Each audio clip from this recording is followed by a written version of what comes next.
يا أهلا وسهلا. العقل البشري مش مصمم على النجاح، مش مصمم على الإنجاز ولا الحركة. العقل البشري مصمم على حاجتين: البقاء وتوفير الطاقة والمجهود. لما انت تيجي تقول له أنا عايز أنجح، أنا مش عايز أبقى فاشل، أنا عايز أنجز، وبتبقى عايز تبطل تسويف وكسل وهروب وتجنب وكل الاستراتيجيات دي الاستراتيجيات الأساسية بالنسبة له عشان يوفر لك طاقة ويحميك، يبعدك عن أي حاجة بتستهلكك. فلما تيجي تقول له النجاح والإنجاز والشغف والكلام الحلو ده بالنسبة له كلام اللي هو بس يا عبيط، انت مش عارف انت بتعمل في نفسك ايه، انت بتضر نفسك. فيفضل متمسك بالتسويف والكسل وكل الحاجات اللي مش عاجباك. احنا بنقول ان انت لو انت شاعر ان انت انسان فاشل، لو انت انسان ما بتقدرش تاخد قرارات سليمه، لو انت انسان طبيعي جدا، لان انت بتستخدم استراتيجياتك الاوليه اللي غرضها البقاء وغرضها توفير طاقتك. لكن علشان ابقى انسان ناجح بالمعنى اللي بتمناه، انت محتاج تعمل حاجه اسمها ري وايرنج، يعني اعاده برمجه جهازك العصبي. وعلشان تطلع للمستوى ده، المستوى المتطور، بعيدا عن استخدام الاستراتيجيات الاوليه، لازم تخلق حاجه اسمها الضروره والمعنى. علشان تعمل ري وايرنج او اعاده برمجه، محتاج تخلق كلمة الضرورة. الضرورة بمعنى انه لما بيتخلق الديدلاين بيبقى عندك ضغط.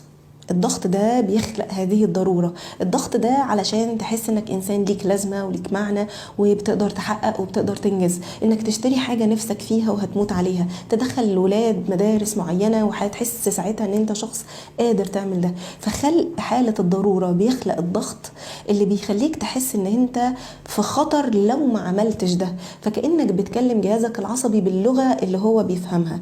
لو انا ما عملتش اللي انا عايزه، لو انا ما نجحتش، لو انا ما انجزتش، لو انا ما اتحركتش، انت هنا اللي في خطر، انت اللي هنا بتستهلك طاقتك مش بتشحنها. لكن لو انا عملت المستوى الجديد ده، انا ساعتها بوفر طاقة، وفي نفس الوقت انا بحافظ على بقاء النسخة اللي انا عايزها، النسخة اللي بتحيي القيم بتاعتها، المرجعيات بتاعتها، اللي بتبقى حاسة انها محترمة وجميلة وناجحة وحلوة كده وبتبقى عاجبة نفسها.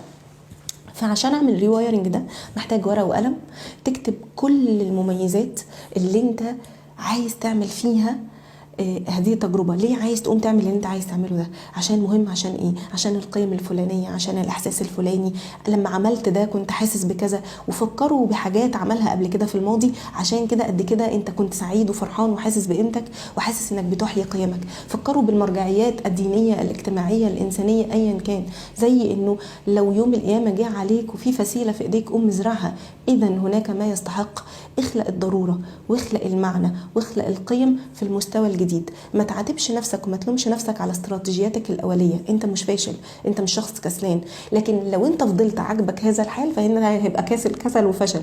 لكن طول ما انت عايز المستوى الاعلى، اعرف انك بتقاوم جهازك العصبي وبتخلق شريط ولا سلك كهرباء من اول وجديد، وبتمد فيه كهرباء باعاده التمرين بالورقه والقلم، بتجميع القيم، بتجميع التجارب اللي بتثبت لعقلك ونفسك واحساسك ان ده امر مهم. الكتابه حاجه مهمه جدا جدا، لانها بتحسسك ان دي تجربه فعليه وحقيقيه، وده بيساعد في اعاده برمجه جهازك العصبي فعلا. جربوها وشاركونا وقولوا لنا لما كتبتوا فعلا عن اللي نفسكوا فيه وخلقتوا فيه ضرورة ومعنى، فرق معاكم ولا لا. نشوفكم على خير.